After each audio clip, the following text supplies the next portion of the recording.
আসসালামু আলাইকুম বন্ধুরা, টিয়া খানস ফ্যামিলি ব্লগে আপনাদের সকলকে জানাই স্বাগত। বন্ধুরা, আজকের রেসিপিটি আমি আমার মেয়ের পছন্দের রেসিপি বানিয়েছি। ও অনেক দিন থেকেই আমাকে বলছে মাম্মা কুকিজ বানিয়ে দাও। তো আমি রোজই আজকাল করতে করতে বানাচ্ছিলাম না, তো আজকে ভাবলাম যে বানিয়েই ফেলি, বাচ্চারা রোজ বলছে। তো সেই কারণে কিন্তু আজকে ওর পছন্দের রেসিপি আপনাদের সঙ্গে শেয়ার করছি। আর এইভাবে কুকিজ বানিয়ে কিন্তু আপনারা আপনাদের বাড়ির বাচ্চাদেরকেও দিতে পারেন, ভীষণ খুশি হয়ে যাবে। আর আজকে আমি কোকোনাট কুকিজ রেসিপি আপনাদের সঙ্গে শেয়ার করছি, খুবই ইজি, খুবই সহজ। তো সঙ্গে থাকুন, রেসিপিটি দেখতে থাকুন। আশা করছি রেসিপিটা আপনাদের ভীষণ ভালো লাগবে। বন্ধুরা, আমি কুকিজটা বেক করব গ্যাসের চুলায়, আর সেই জন্য কিন্তু এখানে আমি একটা বড় অ্যালুমিনিয়ামের বোল নিয়ে নিয়েছি, আর তার মধ্যে একটা স্ট্যান্ড রেখে দিয়েছি। তো স্ট্যান্ডটাকে আমি উল্টো করে রেখেছি এই কারণে, যাতে এর মধ্যে আমি প্লেটটাকে বসাতে পারি, কারণ স্ট্যান্ডটাকে সোজা করে যখন প্লেটটা বসাচ্ছি না, তখন ঠিকমতো আমি ঢাকা দিতে পারছি না। সেই কারণে কিন্তু আমি এইভাবে স্ট্যান্ডটাকে উল্টো করে বসাচ্ছি। আমি এটা অ্যালুমিনিয়ামের বোলে বেক করছি আজকে। আপনারা কিন্তু আয়রনের কড়াতেও বেক করতে পারেন, কড়াতেও খুব ভালো বেক হয়। আর এইটা বন্ধুরা, আমি লবণ দিয়ে দিলাম। এই লবণটাকে আমি সবসময় রেখে দিই যত্ন করে বেক করার জন্য। আমি এতে বাদামও ভাজি আর কেকও বানাই, কুকিজ বানাই, সব কিছু কিন্তু বেক করি এই লবণটার সাহায্যে। তো প্রথমে লবণটা আমি কড়াতে রেখে দিলাম। লবণটা যখন আমার কাজ হয়ে যাবে তখন ঠান্ডা করে আবার একটা এয়ারটাইট কন্টেনারে ভরে রেখে দেবো। তো এইভাবে আমি একই লবণ কিন্তু বারবার ইউজ করি। এটা কিন্তু আপনারাও করতে পারেন, খুবই সহজ এবং খুবই ভালোভাবে কিন্তু এতে বেক হয়ে যায়। তো এটাকে প্রিহিট করতে দেবো, এটাকে ঢেকে দিয়ে আর কিছুক্ষণ আমরা গ্যাসের ফ্লেমটাকে মিডিয়াম রেখে এটাকে প্রিহিট করে নেব আগে থেকে, যাতে আমাদের বেকিং করতে সুবিধা হয়। বন্ধুরা, যতক্ষণ প্রিহিট হচ্ছে ততক্ষণ এখানে আমরা কুকিজটাকে বানিয়ে নেব। তো আমি এখানে বাটার নিয়ে নিচ্ছি, 2 টেবিল স্পুন মতো আমি এখানে বাটার নিচ্ছি বন্ধুরা। আর একটা ডিম নিয়ে নিচ্ছি। আপনারা ডিমের কিন্তু শুধু কুসুমটাকেও ব্যবহার করতে পারেন, আমি এখানে পুরো গোটা ডিমটাই ব্যবহার করছি। আপনারা চাইলে ডিম ছাড়াও কিন্তু বানাতে পারেন। ডিমটাকে আর ভালো করে বাটারটাকে মিক্স করে নেওয়ার পরে এর মধ্যে দিয়ে দিলাম আমি চিনি। 3 টেবিল স্পুন মতো আমি এতে চিনি ব্যবহার করেছি বন্ধুরা, সেটাকে আমি গুঁড়ো করে নিয়েছিলাম। কারণ বিস্কিটটা কিন্তু আমি খুব একটা মিষ্টি বানাতে চাইছি না, খুব বেশি মিষ্টি বিস্কিট কিন্তু খেতে ভালো লাগে না চায়ের সাথে, সেই জন্য আমি এটাতে মিষ্টির ভাগটা কম দিলাম। আপনারা কিন্তু আপনাদের পছন্দ মতো মিষ্টিটা দিতে পারেন। তো এখানে আমি দিয়ে দিচ্ছি স্বাদ মতো লবণ, একটু নোনতা নোনতা হবে, খেতে কিন্তু বেশ ভালো লাগবে চায়ের সাথে, সেই জন্য একটু স্বাদ মতো লবণ দিয়ে দিচ্ছি। আর ময়দা দিয়ে দিচ্ছি 1 কাপ মতো বন্ধুরা। এর মধ্যে দিচ্ছি ডেসিকেটেড কোকোনাট। যেহেতু এটা কোকোনাট বিস্কিট বানাচ্ছি আমরা, সেই জন্য কিন্তু এখানে আমি ডেসিকেটেড কোকোনাট ব্যবহার করছি। আপনারা ঘরের এমনি নারকেল কোড়াও কিন্তু ব্যবহার করতে পারেন। তো এগুলোকে দিয়ে সুন্দরভাবে এটাকে ভালো করে মিক্স করে নেব। আর ময়দাটা কিন্তু প্রথমেই আমি খুব বেশি দিয়ে দিলাম না বন্ধুরা, ময়দাটা কম দিয়েছি, লাগলে আবার দেব। আর দিয়ে দিলাম 1/2 চামচ মতো বেকিং সোডা। এই সবকটা দিয়ে সুন্দর করে এটাকে একটা ডো টাইপের বানিয়ে নেবো। আর যেরকমভাবে আমরা আটা মাখি না, খুব চেপে চেপে মাখি, সেরকম কিন্তু মাখবো না। একদম আলতো হাতে জাস্ট এটাকে মিক্স করে একটা ডোয়ের আকার গড়ে নেব। খুব বেশি কিন্তু চেপে চেপে বা খুব বেশি এটাকে আটার মতো মাখতে হবে না, জাস্ট আলতো হাতে এটাকে কিন্তু মাখতে হবে। দেখে বুঝতে পারছেন আমি আঙুলের সাহায্যে খুবই আলতো হাতে এটাকে মেখে নিচ্ছি বন্ধুরা। আর বন্ধুরা, ময়দার পরিমাণটা প্রথমেই কম দেবেন, কারণ প্রয়োজন হলে তখন আরেকটু ময়দা ইউজ করতে পারবেন, যেমন আমি করেছি। একেবারে অনেক বেশি ময়দা দিয়ে দিলে কিন্তু এটা একদম ড্রাই হয়ে যাবে, তখন আবার ভালো করে মাখা যাবে। আর এতে যেহেতু বাটার দেওয়া আছে বন্ধুরা, তাই জন্য কিন্তু এটা একেবারে হাতে চুপকাবে না, খুব সুন্দরভাবে কিন্তু একেবারে মাখা হয়ে যাবে। আপনারা করার সময় বুঝতে পারবেন, দেখুন হাতে কিন্তু একেবারে চুপকাচ্ছে না, খুব সহজে হাত থেকে এটা ছেড়ে যাচ্ছে।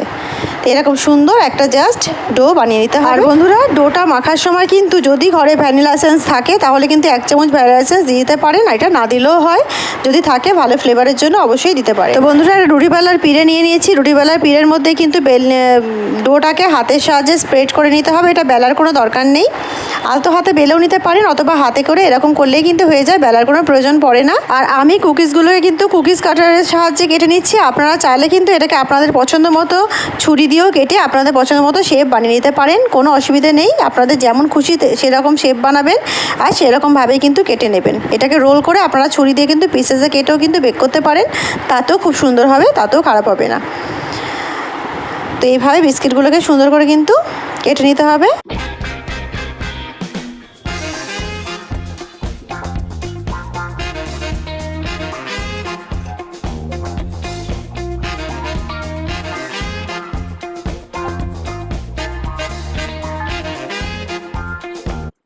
তো বন্ধুরা, দেখতেই পেলেন কত সহজে বিস্কিটগুলোকে আমি বানিয়ে ফেললাম।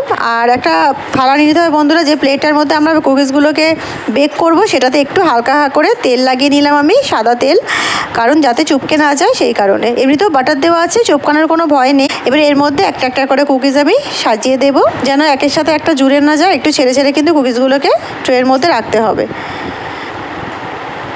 দেখুন কত সুন্দর দেখতে লাগছে। এবারে বাকি যে ডোটা আছে সেইটাকেও একটু হাত দিয়ে স্প্রেড করে আবারও এটা দিয়ে পিসেসে কুকিজগুলোকে কেটে নেব। তো এইভাবে কিন্তু কুকিজগুলো বানিয়ে নিতে হবে।